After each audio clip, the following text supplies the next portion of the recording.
Mesdemoiselles, Messieurs, bonjour. Nous nous trouvons pour étudier aujourd'hui l'aorte abdominale et la veine cave inférieure. Ce sont deux gros vaisseaux fondamentaux qui sont également appelés vaisseaux rétropéritonéaux puisqu'ils sont dans cette région rétropéritonéale. Je vous rappelle un petit schéma d'embryologie que nous avions pu faire, très schématique, donc confère le cours d'anatomie générale du système digestif, où nous avons ici une coupe d'embryon avec la région dorsale vers le bas, et puis ici la gauche, sur la droite du tableau. Nous avons ici vers l'arrière la région du tube neural qui va être flanqué par les somites, extrêmement schématiques. Puis nous allons trouver très précocement ce tuyau qui est l'aorte dorsale, qui est contre le tube neural, puis par le développement des somites contre la colonne vertébrale. Et si l'on reprend la notion d'intestin primitif, avec donc ce tube unique qui sera ici, bien sûr, les branches vasculaires du tube digestif viendront de la région postérieure et de cette aorte abdominale. Nous pouvons rappeler ici la présence des feuillets de la splanchnopleure et ici et de la viscéropleure. Et suivant le niveau, nous aurons soit deux mésos, un méso antérieur et un méso postérieur. Et ceci est dans les régions épigastriques, donc au niveau de l'estomac. Et lorsque l'on est au niveau infra-épigastrique, donc sous-mésocolique également, de façon très schématique, je vous rappelle qu'il y a ici plus qu'un seul méso, qui est le méso dorsal, avec ici le tube digestif, et donc ce qui viendra constituer le mésentère. Ceci, avec ces feuillets qui sont placés en vert, qui sont donc les feuillets péritonéaux, ceci nous montre que cette aorte est bien rétropéritonéale, la cavité péritonéale étant limitée ici par les feuillets verts. Aorte rétropéritonéale. Pour ce qui est des veines, c'est beaucoup plus complexe parce qu'au départ, ce sont des espèces de plexus veineux. C'est un cours spécifique d'organogénèse, donc des plexus veineux qui vont petit à petit se différencier pour former la veine cave inférieure qui a une origine complexe et constituée de plusieurs morceaux. Si nous regardons ici, il y aura beaucoup de notions relativement générales aujourd'hui, mais si nous regardons ici l'aorte dans son ensemble, nous aurons ici cette volumineuse artère qui part du ventricule gauche et qui va descendre jusqu'à sa terminaison au niveau de L4. Donc voici cette aorte qui vient former une crosse en terminologie anatomique internationale. C'est ce qu'on appelle l'arc aortique. Arc aortique, duquel va partir des troncs supra-aortiques au nombre de 3. C'est le tronc brachiocéphalique qui va donner l'artère carotide primitive droite et l'artère subclavière droite, l'artère carotide commune gauche et l'artère subclavière gauche. Donc 3 troncs supra-aortiques qui ont une destinée cervicale et céphalique et qui sont variables. On peut parfois avoir 4 troncs ou simplement 2 troncs. La terminaison, elle, va se faire par une bifurcation au niveau de L4. C'est la bifurcation aortique. On dit classiquement environ 70 degrés. Donc voici cette aorte abdominale. On va la surligner pour mieux la voir. Depuis ici, son origine, avec les valvules, les 3 tricuspides. Voici ici l'arc aortique. Voici ici le tronc brachiocéphalique, qui lui-même se divise en artères subclavière droite et carotide commune droite, puis c'est l'artère carotide commune gauche, puis c'est l'artère subclavière gauche. Voici cet arc aortique, classiquement donc crosse de l'aorte, et voici ici descendre cette aorte. L'aorte va traverser le diaphragme par le hiatus aortique. Hiatus aortique est un hiatus fibreux que nous avons étudié, ou que vous verrez avec l'étude du diaphragme, hiatus fibreux qui est placé au niveau de T12. Donc voici ici un premier segment qui sera l'aorte thoracique que nous étudions avec les viscères du thorax et qui va notamment donner des artères intercostales. Puis nous serons sur l'aorte abdominale, c'est le même tuyau, simplement c'est un changement de nom pour des questions de commodité, aorte thoracique, aorte abdominale. Cette aorte abdominale, nous sommes là, l'origine au niveau de T12. T12, c'est le hiatus aortique ostéofibreux. Puis au niveau de L1, nous verrons partir deux volumineuses artères qui sont les artères rénales, que nous reverrons tout à l'heure. C'est ici une première mise en place. Donc les artères rénales au niveau de L1, qui sont très importantes. Puis nous aurons ici la poursuite de cette aorte, la bifurcation aortique en deux artères iliaques communes, artère iliaque commune droite, artère iliaque commune gauche, qui elles-mêmes viennent se diviser en artère iliaque externe et artère iliaque interne. Artère iliaque interne qui se dirige vers le pelvis, où nous l'avons décrite. Et puis, cette artère, donc artère iliaque commune, artère iliaque interne et externe, et les artères iliaques externes vont passer sous le ligament inguinal, qui est tendu, je vous le rappelle, entre l'épine iliaque antérieure et supérieure et la région du pubis, pour se poursuivre. C'est toujours le même tuyau, mais à présent, c'est ce qu'on appelle l'artère fémorale. Donc voici ce schéma d'ensemble, avec donc ici l'arc aortique. Nous avons le tronc brachiocéphalique avec la subclavière droite, la carotide commune droite, carotide commune gauche, subclavière gauche, ici artère rénale, ici iliaque commune, iliaque interne, iliaque externe, et le même tuyau passant sous le ligament inguinal devient l'artère fémorale. On a longtemps, pour voir cette artère, utilisé des artériographies qui sont dues notamment à Egas Moniz, où on va injecter dans le sang un produit de contraste, le plus souvent iodé, et ceci pouvait se faire par deux voies, soit par injection directe dans l'aorte, nous le reverrons, soit maintenant, ceci peut se faire par voie, par méthode dite de Seldinger ou Seldinger, qui est extrêmement, bien sûr, inventive et élégante.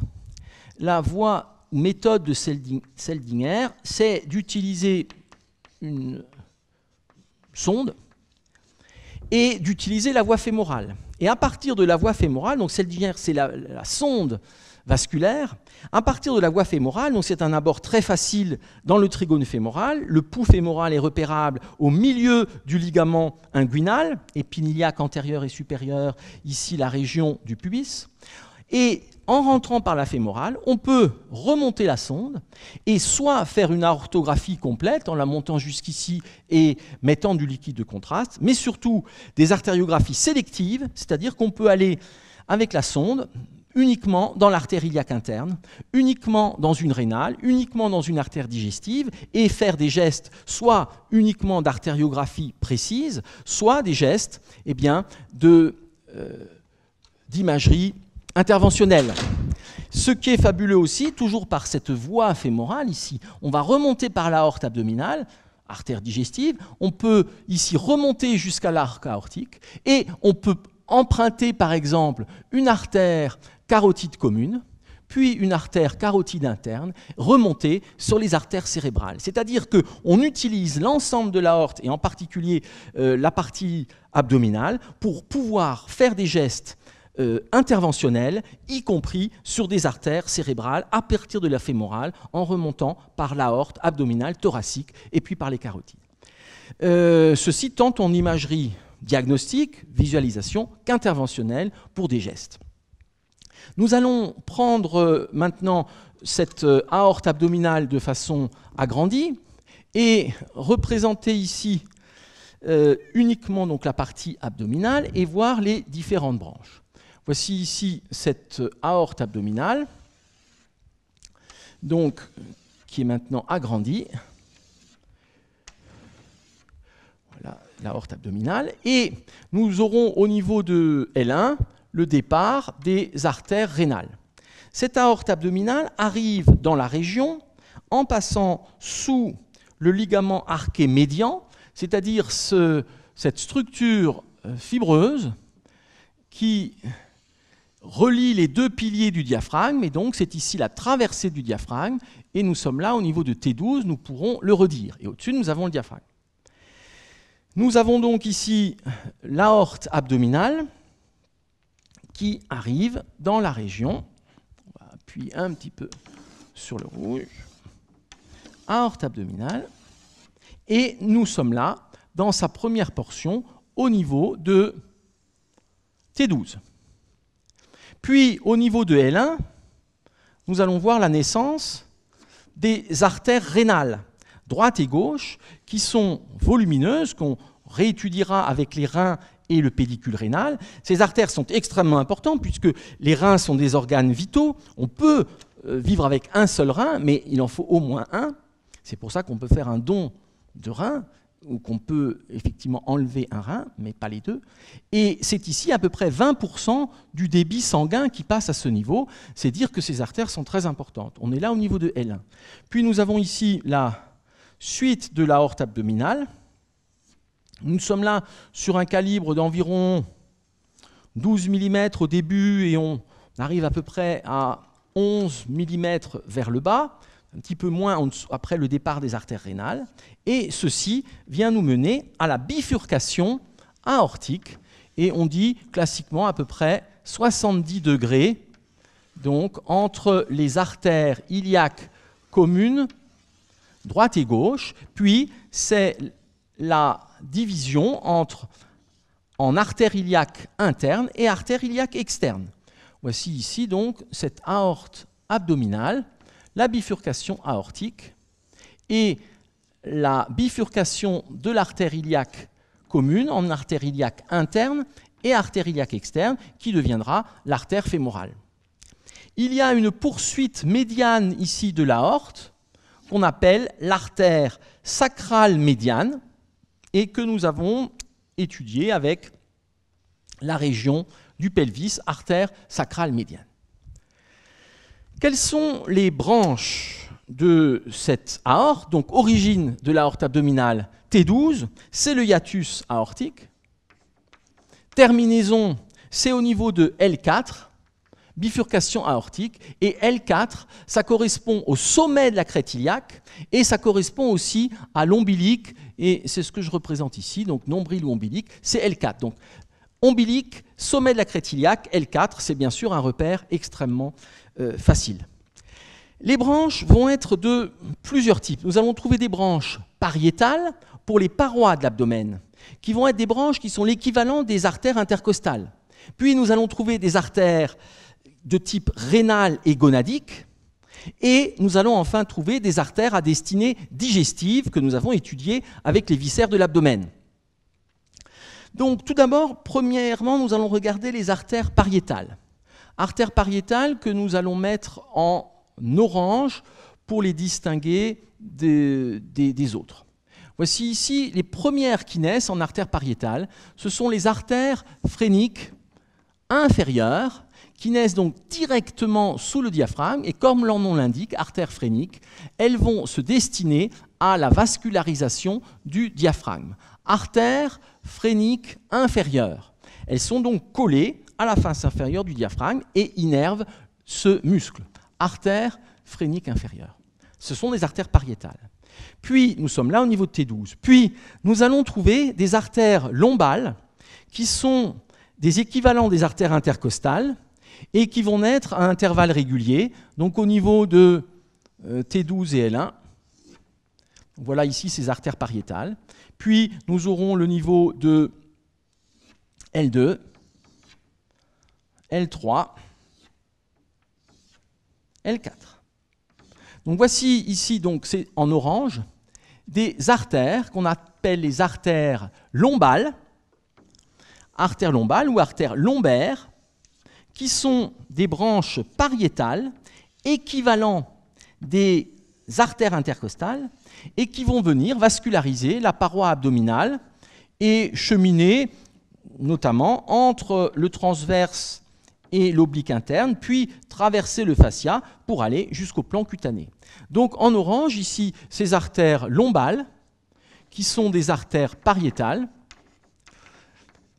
et en haut, artère phrénique inférieure. La première qui naît directement sous le hiatus aortique.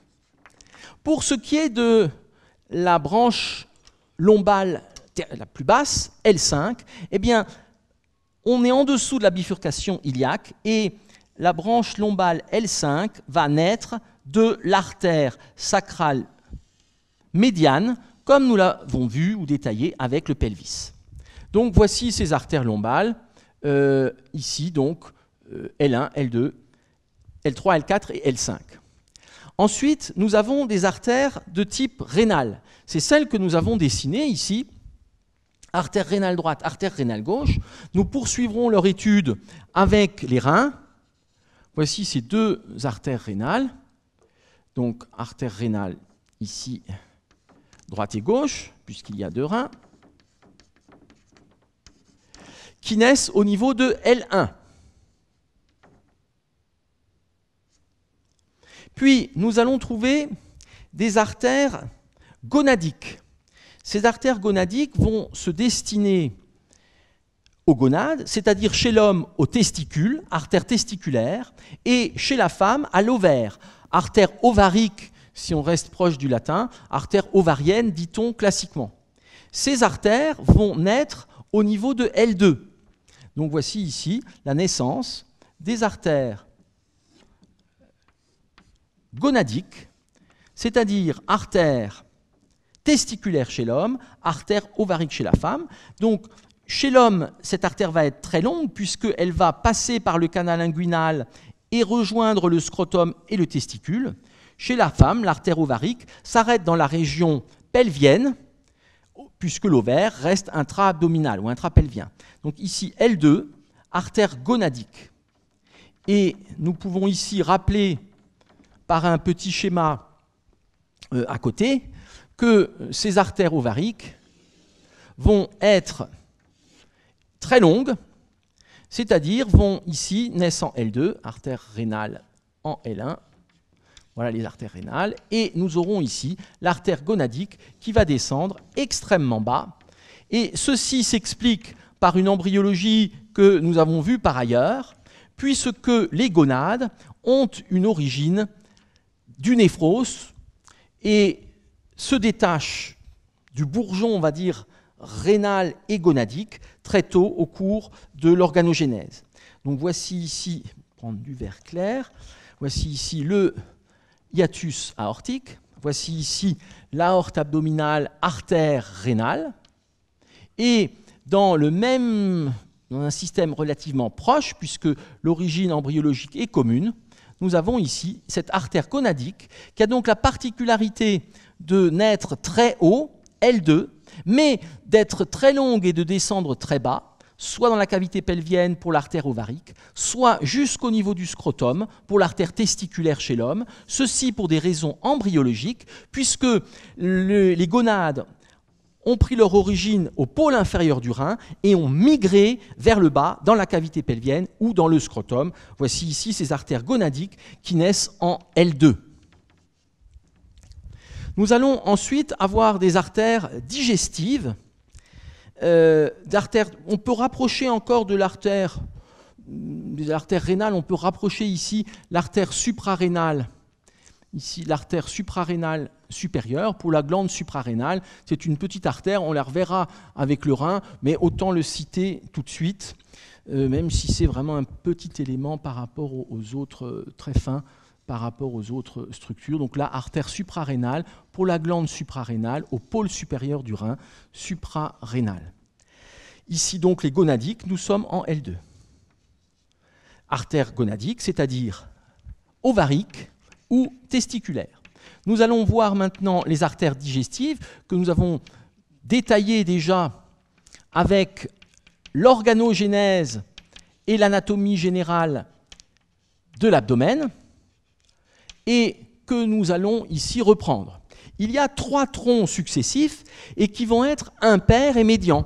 C'est-à-dire ce sont ces artères ici digestives qui partent de la face antérieure de l'aorte, impaire et médiane, à 3 niveaux étagés et vont rejoindre le système digestif et les glandes annexées, c'est-à-dire aussi la rate, le pancréas et le foie.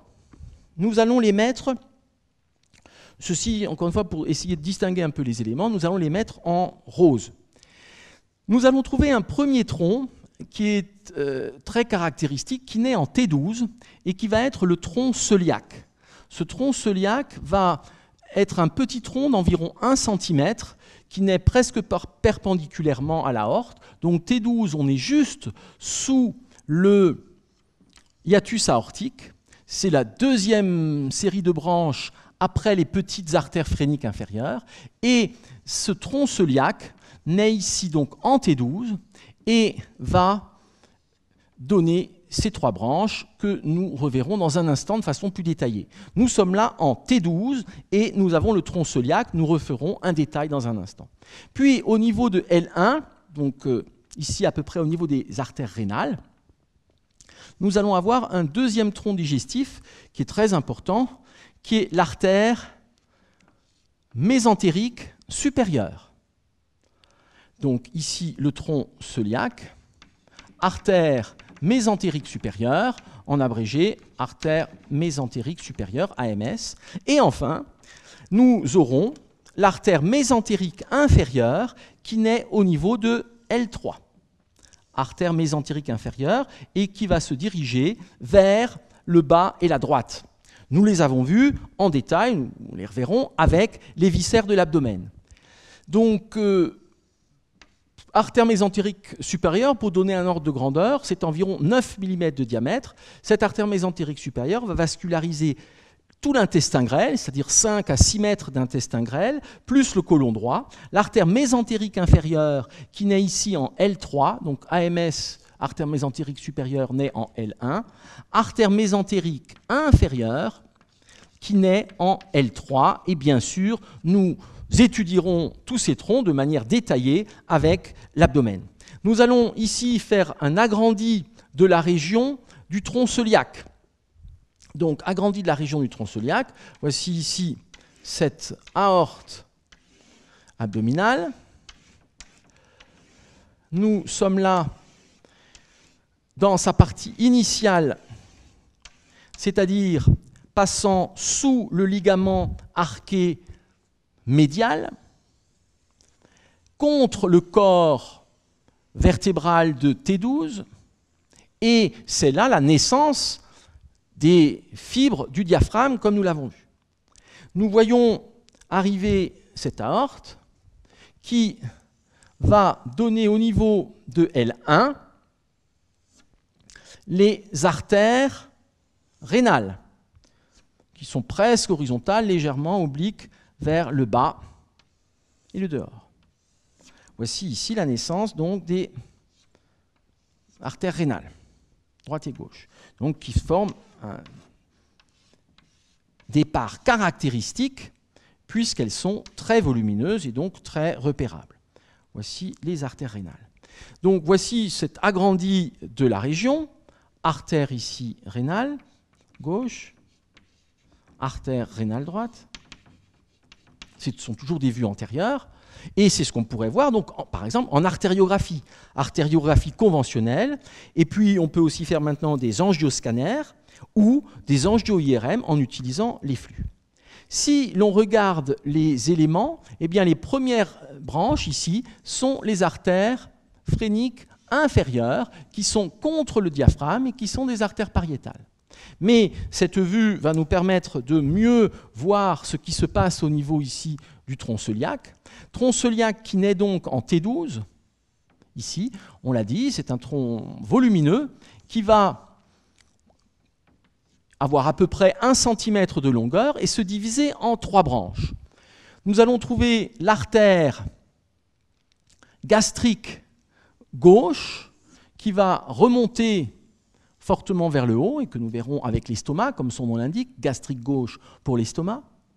Nous allons trouver l'artère splénique qui va se diriger presque transversalement, remontant un petit peu vers le haut et le dehors, et qui est très volumineuse.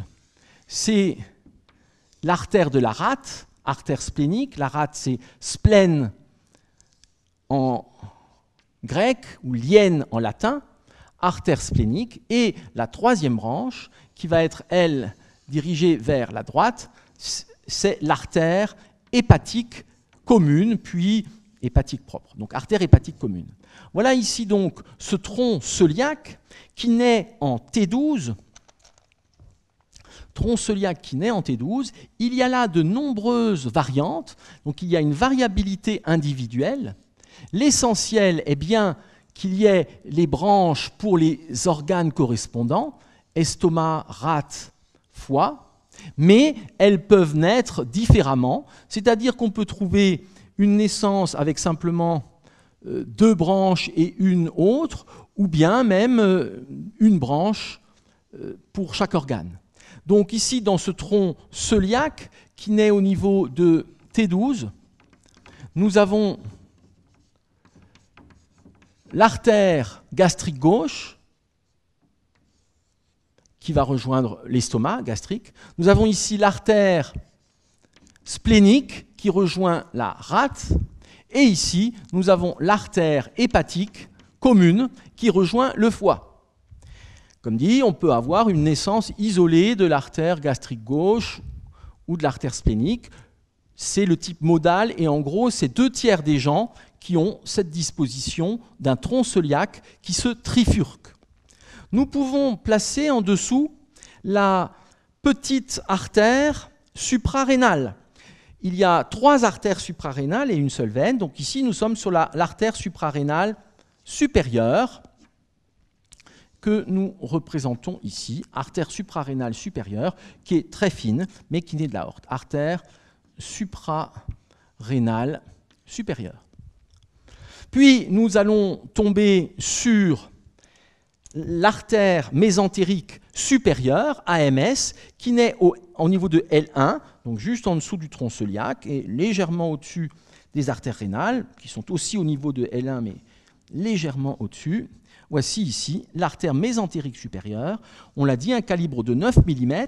C'est une artère de type terminal, c'est-à-dire que si elle se bouche à son origine, c'est les 5 à 6 mètres de l'intestin et la partie droite du côlon qui vont nécroser. C'est ce qu'on appelle l'infarctus mésentérique. C'est une urgence absolue et globalement, si on n'a pas levé l'obstacle dans les 6 à 12 heures, en gros, on va vers une mort. Donc c'est une urgence absolue d'aller lever l'obstacle, par exemple un caillot ou une plaque d'athérome ici qui se serait placée à l'origine de ce tronc et qui du coup empêche la vascularisation de l'ensemble de l'intestin grêle et du côlon droit parce que c'est une artère de type terminal. Et si l'on regarde ensuite juste en dessous, eh bien, nous aurons ici la naissance en L2 des artères gonadiques qui viendront donc descendre, artères ovariques ou artères testiculaires qui naissent au niveau de L2. Donc voici ici ces éléments légèrement agrandis, artères ovariques ou testiculaires au niveau de L2. Et il y a là aussi de nombreuses variations.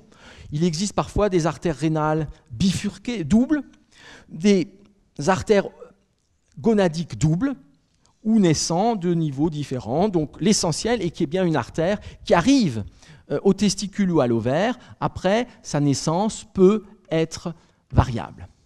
Voici ici donc pour ces branches de l'aorte, et nous reverrons bien sûr l'ensemble lors de l'étude des viscères de l'abdomen. Nous allons maintenant voir ce qui se passe au niveau veineux. Et au niveau veineux, ce sera la veine cave inférieure pour l'abdomen, et qui sera donc également un vaisseau rétropéritonéal. Cette veine cave va traverser le diaphragme plus haut que le hiatus aortique. La veine cave traverse le diaphragme au niveau de T9 et c'est-à-dire c'est ici le foramen de la veine cave qui est au niveau du centre phrénique, c'est-à-dire à la jonction, plus précisément, entre la foliole antérieure et la foliole droite du centre phrénique. Cette veine cave est globalement plus large que l'aorte. Les parois sont différentes. Et je vous rappelle juste ici, parenthèse, que l'aorte est une artère qui a des parois élastiques, ce qui va bien sûr être intéressant par rapport au pouls. Et au contraire, les autres artères du corps ont une paroi musculaire. C'est-à-dire que pour toutes les artères du corps, nous avons une paroi musculaire avec donc une possibilité de contraction musculaire, c'est la vasoconstriction, et donc un contrôle nerveux, qui est un contrôle nerveux autonome, sympathique. Alors que pour l'aorte, comme c'est une structure fibreuse, il n'y a pas de contraction possible. Et donc le calibre reste pas constant, mais en tout cas est équilibré par l'élasticité, il n'y a pas de vasoconstriction possible, et ceci est une sécurité, bien sûr, pour apporter le sang. La vasoconstriction intéresse la périphérie.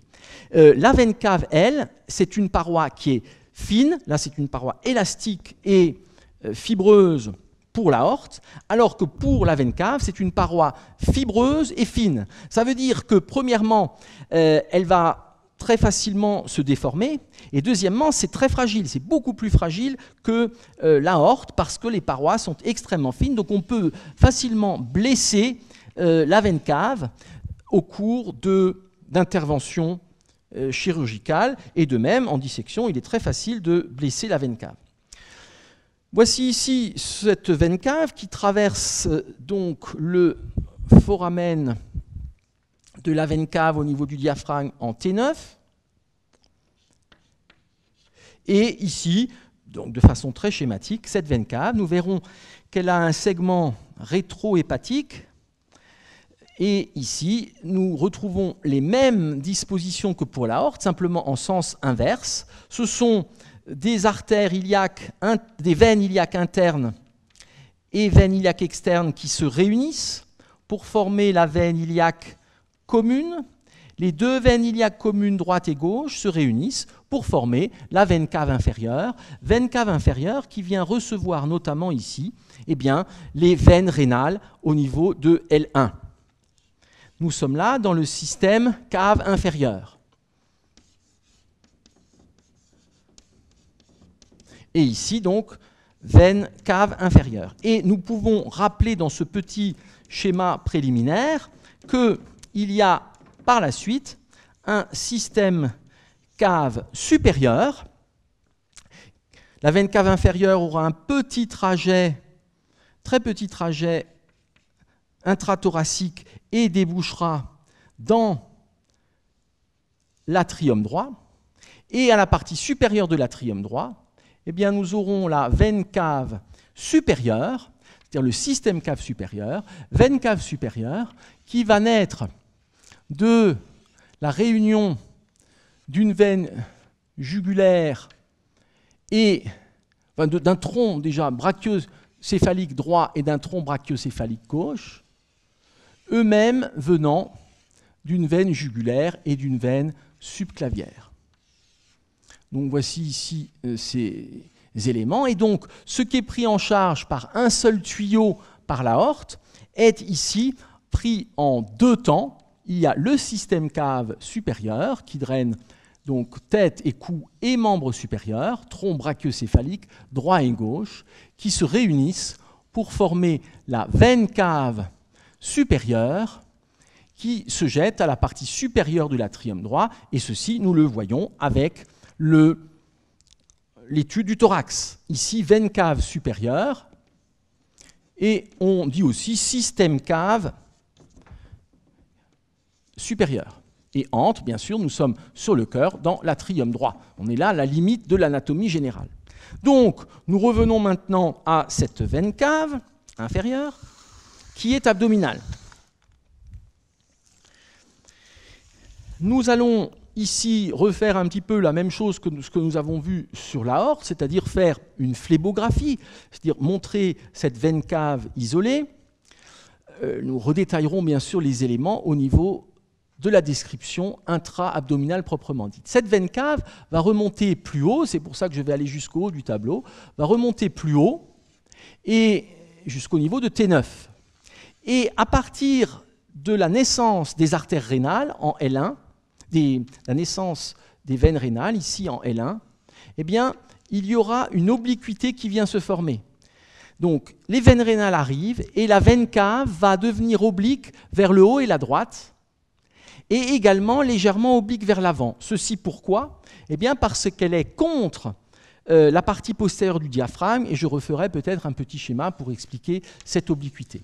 Donc, voici ici cette veine cave inférieure, et sous les veines rénales, la veine cave est verticale. Et ici, nous aurons la réunion des deux veines iliaques au niveau de L4. Donc voici la veine cave, qui est bien sûr plus large après l'arrivée des veines rénales, mais qui est déjà large en dessous, c'est les deux membres inférieurs. Voici l'ensemble ici de cet arbre veineux. Donc, veine iliaque interne qui rejoint la veine iliaque externe pour former la veine iliaque commune. Puis, nous avons ici la veine cave inférieure proprement dite, et l'arrivée des veines rénales, et là, eh bien, cette légère angulation vers le haut et la droite. Voici ici le foramen de la veine cave, qui est donc dans le centre phrénique, partie tendineuse, partie fibreuse du diaphragme. Je trouve une craie blanche qui soit un peu plus adaptée. Voilà.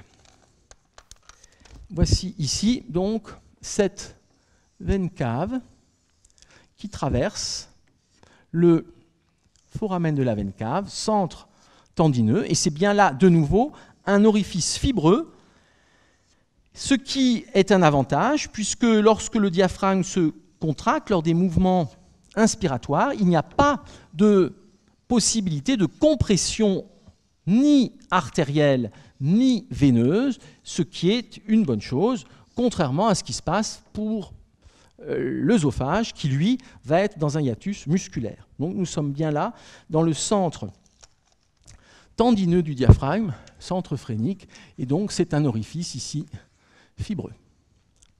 Voici cette veine cave, et quelles vont être les branches? Eh bien, c'est particulier, parce que nous allons avoir des branches qui ne vont pas être superposables aux artères. Premièrement, les veines de type pariétal ne vont pas se jeter dans la veine cave inférieure, mais dans un système particulier que nous verrons dans un instant. Deuxièmement, les veines digestives ne vont pas se jeter dans la veine cave inférieure, mais dans le système porte. C'est-à-dire que finalement, ne se jettent dans la veine cave inférieure que les veines rénales, les veines gonadiques, sachant qu'il y aura une asymétrie. La veine rénale gauche est plus longue que la veine rénale droite. Nous verrons facilement pourquoi dans un instant. Ceci parce que la veine cave est à droite de l'aorte. Donc la veine rénale gauche est plus longue. Ici, veine rénale droite, veine rénale gauche. Et nous sommes ici en L1.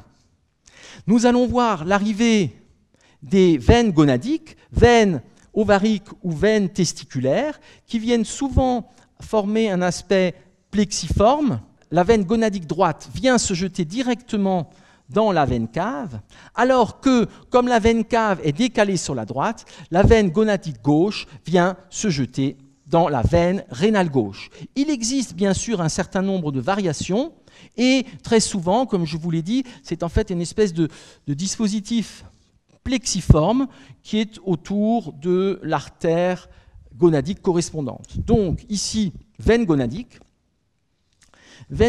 droite qui se jette directement dans la veine cave inférieure, veine gonadique gauche qui rejoint la veine rénale gauche. Donc une asymétrie qui s'explique par les différences de position. Veines gonadiques qui sont soit la veine ovarique, soit la veine testiculaire. Ovarique et testiculaire, ovarique chez la femme, veine testiculaire chez l'homme, Et là aussi, ceci s'explique pour des raisons embryologiques et c'est superposé à ce qui se passe au niveau artériel. Donc voici pour ces éléments. Donc ces veines hépatiques vont drainer le sang veineux du foie. Nous le reverrons avec bien sûr le foie, l'étude des viscères de l'abdomen, c'est le système porte.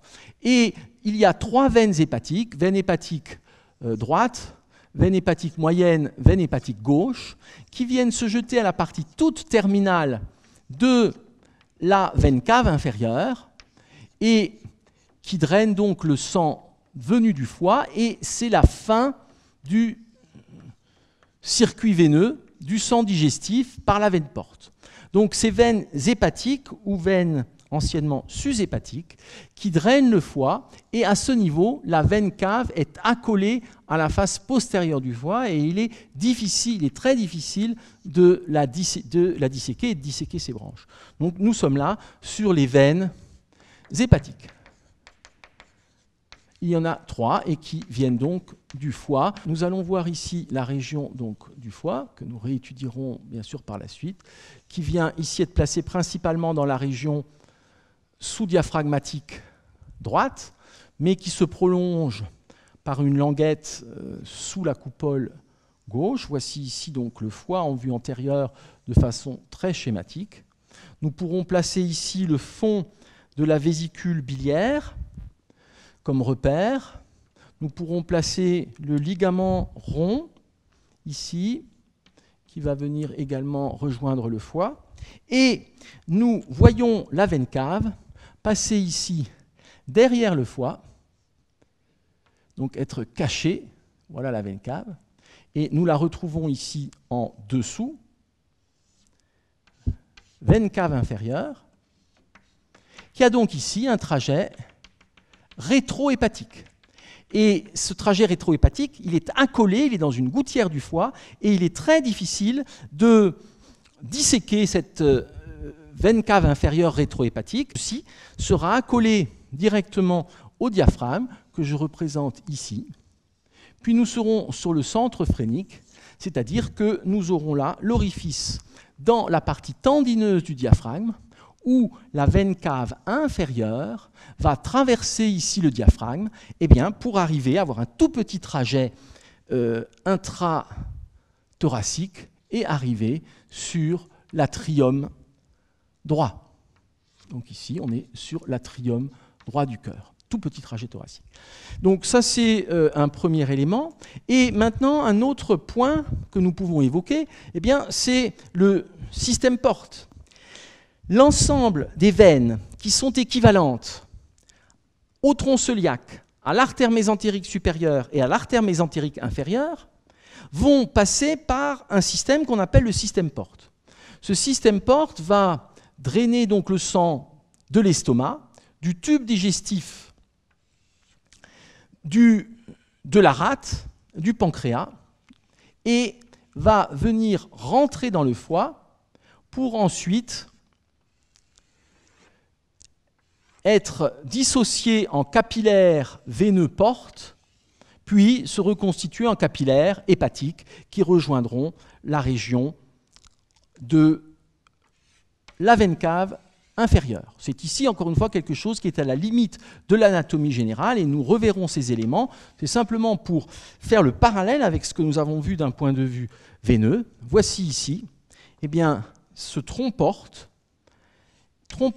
qui va ici être formé par la réunion d'une veine splénique qui vient de la rate, comme son nom l'indique, qui est importante, d'une veine mésentérique inférieure qui est l'équivalent de l'artère mésentérique supérieure et d'une veine mésentérique supérieure équivalent de l'artère mésentérique supérieure. Donc voici l'artère splénique, la veine mésentérique inférieure, la veine mésentérique supérieure, et ici, ce drainage des 3 troncs qui se fait dans la veine porte. Donc, c'est ici une particularité, il n'y a pas de superposition par rapport à ce que nous avons vu aux artères. Donc, il n'y a pas les artères pariétales, il n'y a pas les artères digestifs qui sont représentés d'un point de vue veineux, ce sont d'autres systèmes. Donc il nous reste à voir le système des veines pariétales, et pour ceci, nous allons représenter deux systèmes qui vont venir se placer et qui vont être parallèles à la veine cave inférieure et naître ici par ce qu'on appelle la veine lombale ascendante droite et gauche, et que nous allons isoler maintenant.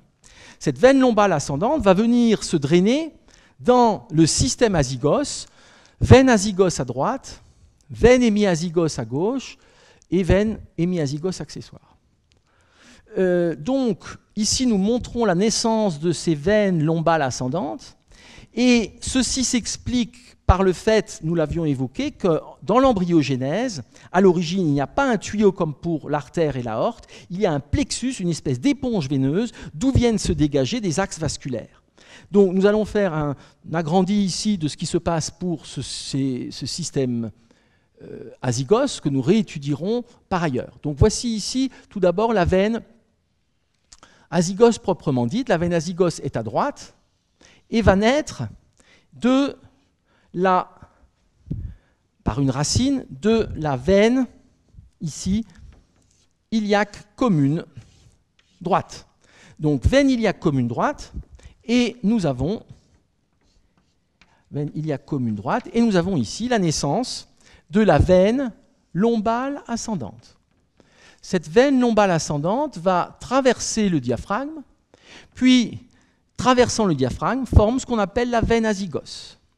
Cette veine azygos va remonter jusqu'au niveau de T4, donc on l'étudie principalement avec les viscères du thorax, jusqu'au niveau de T4, et là, elle vient former une crosse, là un arc de la veine azygos, et elle vient se jeter à la face postérieure de la veine cave supérieure.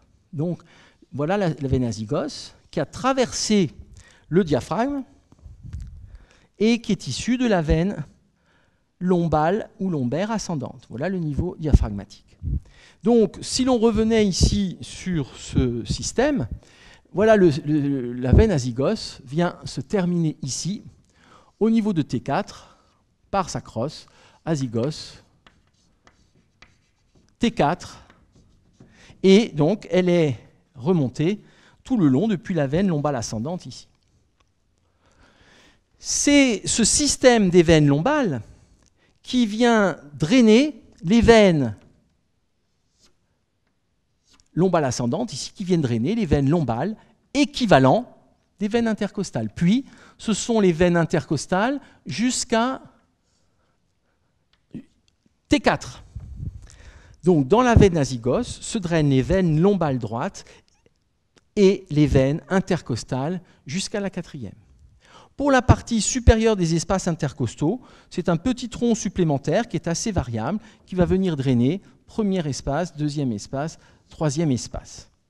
Voici ici le système donc de la veine azygos, qui est un système parallèle à la veine cave et qui est spécialisé dans la récupération du sang veineux pariétal.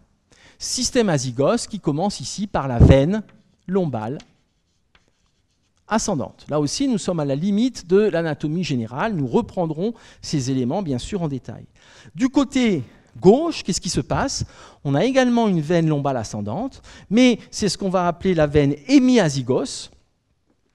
Cette veine hémiazygos va traverser la ligne médiane, en général au niveau de T9, mais c'est très variable, pour rejoindre la veine azygos. Voilà la veine azygos. Voilà la veine hémiazygos.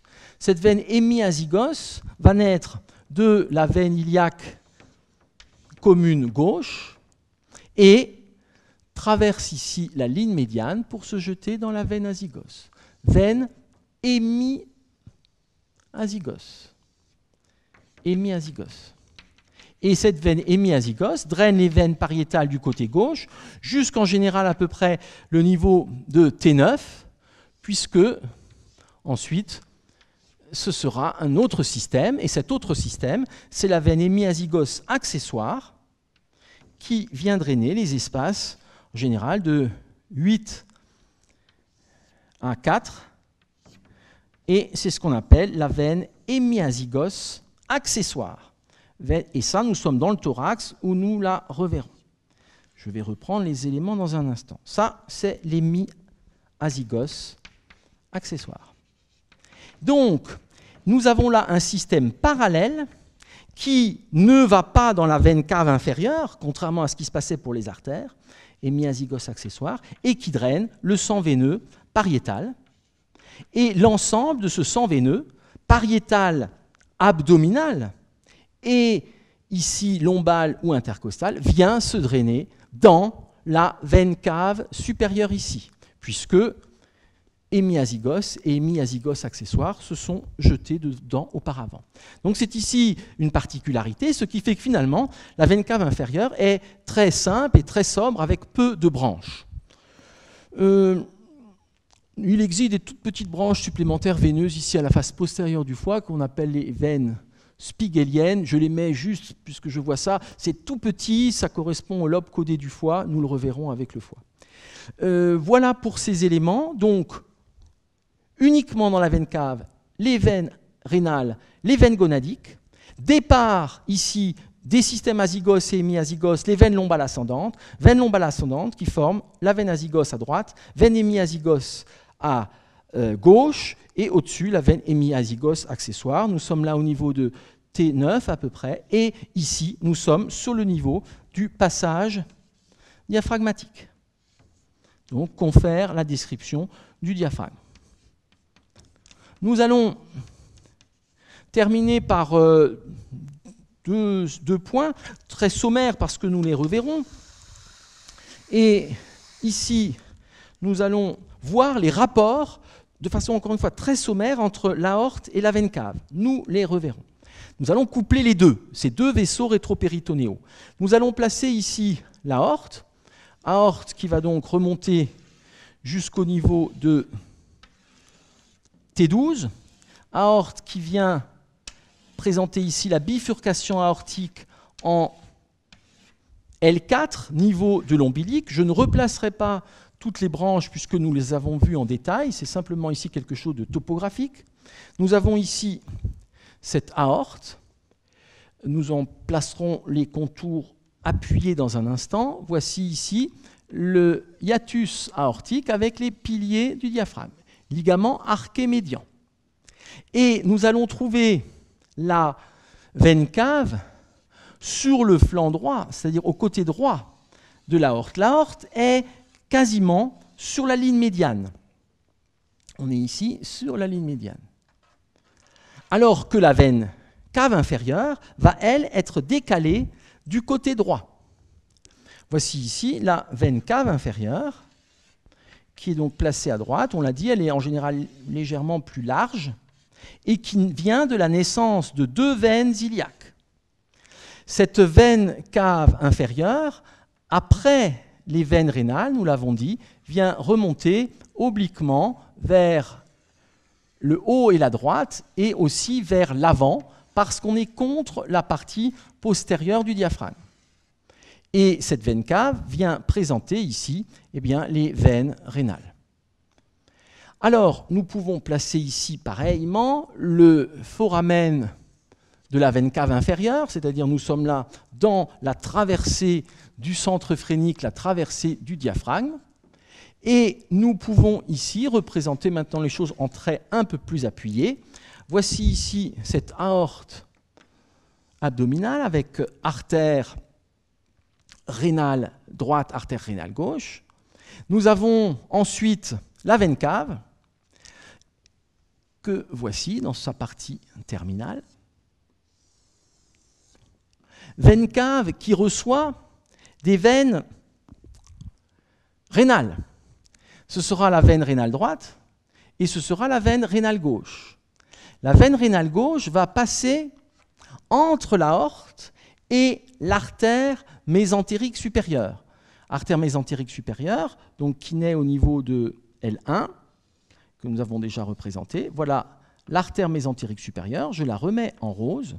Et la veine rénale droite vient passer, je ferai un petit agrandi et nous le reverrons de toute façon avec les éléments du pédicule rénal, la veine rénale droite vient passer entre l'aorte et l'artère mésentérique, c'est ce qu'on appelle la pince aorto-mésentérique. Et ici, l'artère rénale droite vient quant à elle passer en arrière de la veine cave inférieure.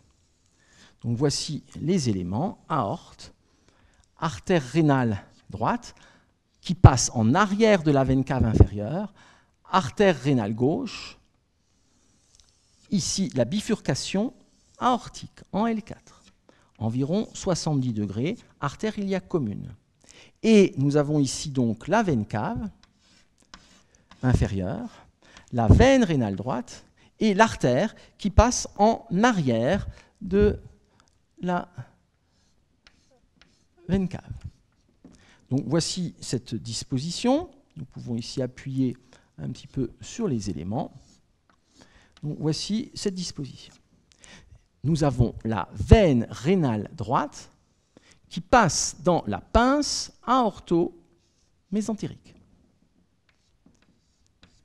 Donc voici ces éléments, ces rapports. Et maintenant, ce qui est intéressant de voir, c'est ce qui se passe. Alors on peut mettre ici le tronc cœliaque, ça sera peut-être un petit peu plus parlant. Ici, on peut mettre les veines hépatiques, droite, moyenne, gauche. Et maintenant, qu'est-ce qui se passe en rapport au niveau de l'origine? Eh bien, au niveau de l'origine, nous allons voir que le plan veineux est postérieur, alors que au niveau du cou, le plan veineux est au contraire antérieur. Donc c'est l'inverse. Au niveau du cou, les veines sont en avant du tendon du scalène antérieur et les artères en arrière. Là, c'est artère en avant, veine en arrière.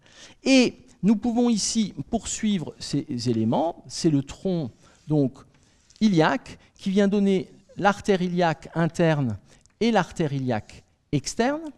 Et puis, passant sous le ligament inguinal, comme nous l'avons vu, eh bien, nous aurons la naissance de l'artère fémorale. C'est le même tuyau, mais par convention, eh bien, on change de nom, artère iliaque externe, qui devient ici l'artère fémorale. Nous sommes dans la région du trigone fémoral que nous étudierons, que nous avons étudié avec le membre inférieur. Voici ces éléments. Alors, au niveau du trigone fémoral, l'artère fémorale est située à mi-largeur entre l'épine du pubis et l'épine iliaque antérieure et supérieure, c'est-à-dire que nous sommes là sur la région du pouls qui est facilement identifiable à ce niveau. Et au niveau du trigone fémoral, la veine fémorale est en dedans de l'artère. Donc au niveau du trigone fémoral, voici ici la veine fémorale, donc en dedans de l'artère. Et il va bien sûr y avoir nécessité de croisement, c'est-à-dire qu'ici, la veine cave inférieure va recevoir la veine iliaque qui passe ici en arrière, puis se retrouve au-dessus de l'artère correspondante. Donc il y a là un croisement par l'arrière de la veine fémorale, puis veine iliaque externe, pour arriver ici, au niveau de la naissance de la veine cave inférieure. Donc c'est quelque chose, c'est un croisement qui est particulier. La veine est ici, en arrière, passe en arrière de l'artère correspondante, pour arriver sur la naissance de la veine cave. Et ceci est encore plus marqué comme croisement du côté gauche, puisque du côté gauche, voici la veine fémorale, qui devient la veine iliaque externe, puis veine iliaque commune. Et donc, ici, nous avons la veine iliaque commune, qui vient rejoindre la veine cave inférieure en passant en arrière de l'artère. Veine iliaque commune gauche qui passe en arrière de l'artère iliaque commune droite. Donc voici ici ces éléments, c'est une disposition très particulière et qui est bien sûr très importante, et j'en dirai un mot encore pratique dans un instant. Donc voici cette naissance, et nous le reverrons en agrandi avec la région du pelvis quand nous le ferons, mais les veines sont donc en arrière. Au niveau du trigone fémoral, la veine est en dedans de l'artère, qui elle-même est à mi-largeur du ligament fémoral, c'est le pouls fémoral, la veine est en dedans, et du côté droit, elle passe en arrière pour arriver dans la veine cave inférieure. Du côté gauche, elle reste sous l'artère, veine iliaque commune. La veine iliaque commune gauche passe en arrière de l'artère iliaque commune droite. L'artère a une paroi musculaire et une paroi épaisse. En plus, l'artère peut se calcifier, ce qui fait que l'artère peut comprimer la veine qui se place à ce niveau-là. Et donc, on a classiquement la possibilité d'avoir une gêne au retour veineux du côté gauche par cette compression artérielle ici de la veine iliaque commune gauche. C'est ce qu'on appelle le syndrome de Cockett, C-O-C-K-E-T, il y a plusieurs orthographes, comme souvent pour les noms propres. Syndrome de Cockett, c'est la compression possible du système iliaque gauche, veineux iliaque gauche, par l'artère iliaque droite. Et donc, ceci peut expliquer qu'il y ait plus de phlébite du côté gauche, qu'il y ait plus de varicocèle, c'est-à-dire de dilatation veineuse au niveau du scrotum du côté gauche, ça s'explique aussi par l'arrivée de la veine gonadique ici, et notamment chez la femme enceinte aussi, lorsque l'utérus est gravide, eh bien, cet utérus peut venir comprimer la région et aggraver en quelque sorte ce syndrome de Cockett avec une gêne du côté gauche, plus de phlébite et éventuellement plus d'œdème du côté gauche.